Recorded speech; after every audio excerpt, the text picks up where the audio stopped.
In last video, we are discussing about mens rea and with two landmark cases.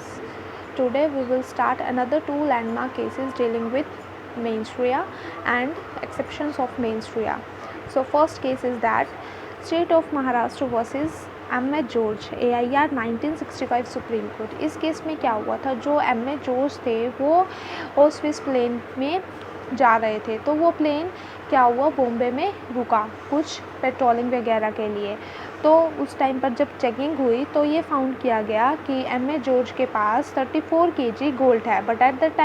But India में क्या है, कोई भी bringing of gold लेकर आना except the permission of RBI या फिर किसी की जो एयरक्राफ्ट मैन्युफैक्चर की जो कंपनी होती है वहाँ पर डिक्लेयर करवाए बिना गोल्ड लेकर आना, ये क्या करता है, कॉन्ट्रावेंशन होता है section 8 close 1 foreign exchange revolution act को.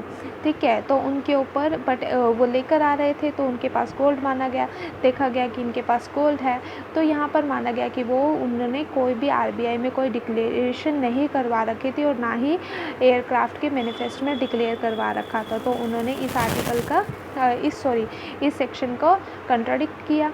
तो बॉम्बे हाई कोर्ट ने क्या किया, कॉन्ट्रावेंशन किया तो बॉम्बे हाई कोर्ट ने क्या किया, held that it was not the guilty on the ground that mens rea being is a necessary ingredient of offence. यहाँ पर उनको वो गिल्टी नहीं माना जाएगा इस बेस पे कि मेंस rea क्या होता है, इसेंशियल एलिमेंट है, क्योंकि उनको नहीं पता था कि जो प्लेन है वो इंडिया में रुकेगा, क्योंकि उन्हें ऐसा कुछ पता नहीं था. तो यहाँ पर मेंस rea नहीं थी.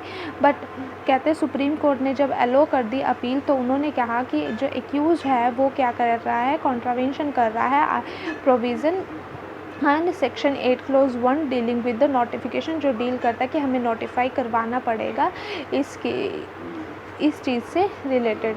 ठीक है, तो यहाँ पर मेंस rea तो नहीं था बट फिर भी उनको गिल्टी माना गया. क्यों माना गया, क्योंकि हमारे पास क्या होता है कि every person new the law of the land, her person को अपने लैंड का, अपनी कंट्री का लॉ पता होना चाहिए, या फिर वो कहीं जा रहा है तो वहाँ का लॉ पता होना चाहिए. कोई भी पर्सन ये प्ली नहीं ले सकता कि उसे क्या है, लॉ ऑफ द लैंड नहीं पता. ओके, सेकेंड केस है Nathulal versus state of MP AIR 1966 supreme court. इस केस में क्या हुआ था, जो नथुलाल थे वो क्या करते थे, स्टॉक रखते थे अपने पास वीट के सीड्स का. तो उन्होंने इस बार भी स्टॉक लिया, ख़रीदा, बट उन्होंने इसके लिए क्या चाहिए होता है, हमें लाइसेंस चाहिए होता है.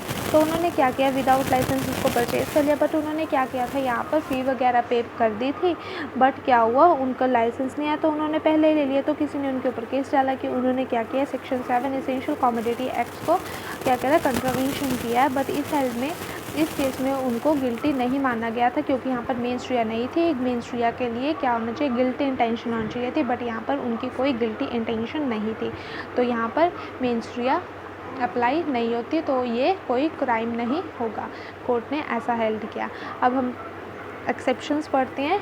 हमारे पास दो एक्सेप्शंस होती हैं मेंस rea की. First one is strict liability and another one is vicarious liability. Strict liability deal करती है ऐसे केसेस से जो क्या हो गए, जिसमें मेंस rea ज़रूरी नहीं है, जिसमें मेंस rea की कोई ज़रूरत नहीं है, उसे स्ट्रिक्ट लाइबिलिटी बोलते हैं. जैसे कि कंटेम्प्ट ऑफ कोर्ट, किसी ने कंटेम्प्ट ऑफ कोर्ट कर दिया है, तो वहाँ पर कोई गिल्टी माइंड से कंटेम्प्ट ऑफ कोर्ट नहीं करता. तो इस केस में क्या होगा, स्ट्रिक्ट लाइबिलिटी का केस आएगा ये, और ये एक्सेप्शन होगी मेंस rea की. पब्लिक न्यूसेंस कर रहा है, जहाँ जो क्रिमिनली जो कोई भी ऐसा एक्ट कर रहा है विदाउट डेफेमेटरी स्टेटमेंट. मान लीजिए किसी ने प्रिंट कर दिया, फॉर एग्ज़ाम्पल इसके लिए हम लेते हैं कि स्ट्रिक्ट लाइबिलिटी में केस, फॉर एग्ज़ाम्पल जैसे कि न्यूज़पेपर वाला है. ठीक है, न्यूज़पेपर वाले ने किसी ने आर्टिकल लिख दिया. ठीक है, अब जो उसको आगे बेच रहा है तो वो भी क्या माना जाएगा, स्ट्रिक्टली लाइबल माना जाएगा. अगर कोई उसमें न्यूज़पेपर में ऐसी कोई डेफेमेटरी या फिर ऐसी कोई हम वो बोल देते हैं पैम्पलेट्स आते हैं, उसमें कोई डेफेमेटरी स्टेटमेंट है जो उसको आगे क्या सर्कुलेट कर रहा है, वो भी उसके लिए लाइबल माना जाएगा. वाइकेरियस लाइबिलिटी में क्या होता है, वाइकेरियस लाइबिलिटी होती है प्रिंसिपल और एजेंट का केस होगा. प्रिंसिपल और एजेंट के केस में अगर कोई एजेंट ऐसा एक्ट करता है तो उसके लिए प्रिंसिपल लायबल होगा. बट यहाँ पर प्रिंसिपल की कोई इंटेंशन नहीं थी, बट फिर भी वो लायबल माना जाएगा.